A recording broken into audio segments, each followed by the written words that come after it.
Now for Navi taking on Synchronic here. And of course, we've got ourselves the Root Rider Valkyries here, Coco. Now, we just said Synchronic like to bring a jump spell, and they're doing the exact opposite on this one. They're bringing that overgrowth spell. They're changing it up here on Kazuma's base. Now, I wonder if they're doing this because maybe they moved any potential traps that might have changed it up for the way that the king would have been pathing if Navi thought that that was the way that they were going to go. Now, the Root Riders are pathing in, of course, with the Warden. The Warden is going to protect them with his abilities in here, coming in already to protect them against all of these multi-infernos. Now, take note that all of these multi-infernos are raged up from the enemy rage spell towers. And he does use the overgrowth now as he's trying to path his way towards the town hall. The poison did get launched, so he's going to have to fight through it, but he's trying to now, he won't go to the town hall. He has to loop around it as the queen is taken out the top side. The king still has his giant gauntlet to be able to use the ability, as the Royal Champion is also down to the bottom side as he's trying to pick this base apart one at a time. But time is a ticking here, you know. I mean, every second matters as he uses the freeze onto the onto the monolith as the tunnel has been crushed, as the RC ability now has gone off as she's going to haste her way through the final set of buildings. This was a pretty quick one. I have to stress about time at all at the moment. With General X coming in with the Root Riders, and we have Queen down to the bottom side, King as well. Well, we're going to go with a jump. No overgrowth here, okay. Definitely don't want to take the risky approach there, as the jump is going to give King access to the Ricochet Cannon. But unfortunately, we have an Ice Golems that are going to slow this King down. Yeah, King goes to ability, will, exactly as you said, be slowed down in here, in range of the monolith as well. And General X sees that, uses a freeze to stop that monolith from hitting his king to keep him alive a little bit further, which then redirect onto the Valkyries coming in from the right-hand side with those Root Riders, of course. Now, no overgrowth spell, as we said. We've got that jump spell. The king, unfortunately, doesn't make it all the way into the Town Hall compartment, but does clear out pretty nicely on the south-hand side. With a freeze onto the town hall here, the queen's making her way to the left. Unfortunately, she was going down, but the rage brings her back up. And the monolith, though, is locking onto the ward and taking him down. And what's going to go for this town hall here? A couple of Root Riders have made their way there. Super minis coming out of the siege barracks, taking out the monolith here as he continues his way around. Headhunters to the topside king as the town hall... We still have RC ability. We're okay, right? We're okay. Wait for it. Queen no longer has her ability. A couple of super barbs can come in to go try to help the town hall. 2 P.E.K.K.A.s. He's fine. He's fine, right? Oh, there goes the Royal Champion ability. She regains some health. She's super speedy. Queen's not going to be able to help her out, though, in this compartment. Good thing she was made invisible, and he's got the town hall down. Attacks done, so being comfortable with what you're attacking with might be the key to success at the moment. Einstein is bringing in, might be a Queen Charge Lalo. I think this might be, is this the second one we've seen today now? I think so, yeah. Rigator has brought one earlier with early attacks. Now Einstein wants to bring his own. And so I guess the only way we can see different attacks at the moment is if one of the attacks fails, so then they start changing up the attack. It's not going to be always Root Riders. As you can see, once they know that the result of the war can be something completely different, they're now switching it up with a whole different mindset. So they all have that idea of time is playing a critical role, as the Queen's abilities are almost forced, but he's okay. Oh, she's taking quite a bit of damage. Good thing the unicorn is also still alive. A rage spell will help regain health there. Also help her get the enemy queen down. Now, he beautifully distracted the mortar on that left-hand side, because mortars are not the Flame Flinger's friend. So he can get that Flame Flinger to do some additional damage. There is an Expo still present there, so it will start to approach it. We'll see how much that he's able to distract it with his queen already going in here. The second wall breaker coming in as well. will open up the walls for his queen. She's still struggling a little bit low on health. Good thing she's getting those clan castle troops down and will be able to push forwards into this compartment now, with these beautiful loons coming in here as well to test for any traps. As that king ability went off, trying to take out the enemy queen, and yes, he does in just a matter of 2 hits, as the queen, he perfectly freezes that single target inferno, rages the queen up, and now he uses a 3rd wall breaker to give queen access to that town hall. Again, some fantastic value. He's gonna have to freeze yet again, and he does. And notice what he didn't do is freeze that ground expo, as it is locked onto the queen.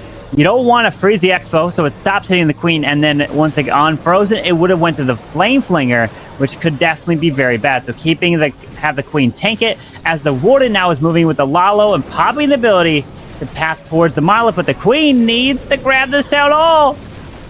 Oh, invisibility coming in clutch there, keeping that queen alive. She still has her ability in the final freeze spell coming in from Einstein on the scatter shot and the town hall, which stops the loons taking some damage there on the right-hand side. However, the double multi-beams coming in there from the town hall and the inferno on the north-hand side. At the moment, the queen's walking for cleanup on the top-hand side of the base. She should be able to retrack back into the town hall compartment with the royal champion and get that town hall down. And what a beautiful queen charge low. A lot of multitasking was needed on this one, but he gets it done. Another triple on the board for Synchronic. Even quicker due to the ground expo, so you might as well just go with something that already is an air, and only air stuff will target it to help protect your air troops. So as Philip is going to come in with Root Riders and Valkyries, and he initially drops this jump to send this king right on in through and get some fantastic value here.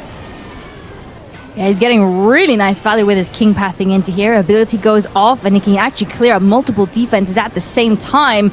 Now the scatter shots are enraged. He will have to go to revive here from the Phoenix before going for the scatter shots, which will actually help push away those clan castle troops from him so he can continue doing some damage before he goes down. Now the Root Riders with an additional heal through that bomb tower so that he can hold on to the warden ability just a little bit longer.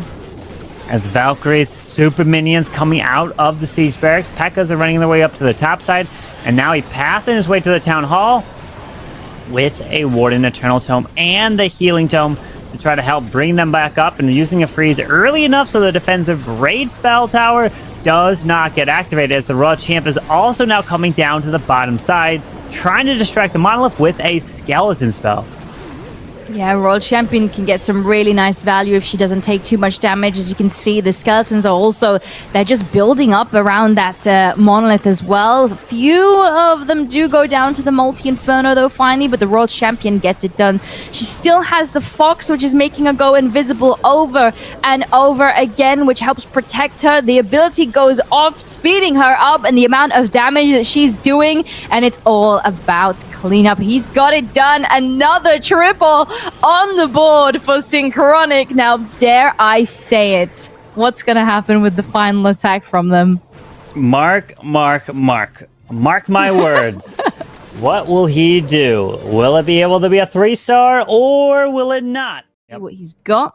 Oh, Electro Titans, probably combining it with a Warden Walk, which will help push these Electro Titans into the middle of this base. As you can see, he's getting that going there on the right-hand side. A few loons as well in this comp to make sure that he can test for any potential traps, and he's also starting to clear out on the south-hand side. Now, this is a very favorite strategy from Town Hall 15.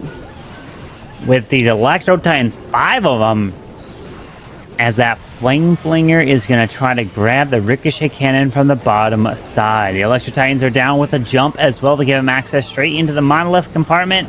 The Town Hall, as he's going to lure out the Clan Castle as well, as he has a handful of balloons moving in to test for Seeking Air Mines to really protect the healers. But he's still hanging on to this Warden Eternal Tome to really protect everything as they try to make their way closer to this Town Hall with double poison spell towers.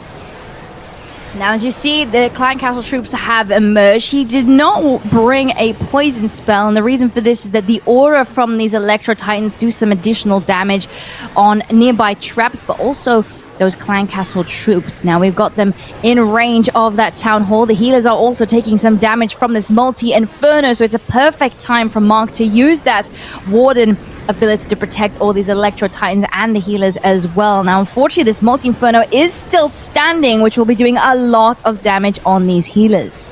Yeah, as that queen is trying to path her way around, does have her. No more. The queen is gone. Flame Flanger is probably going to be opening up here soon as the king ability goes off with that giant gauntlet.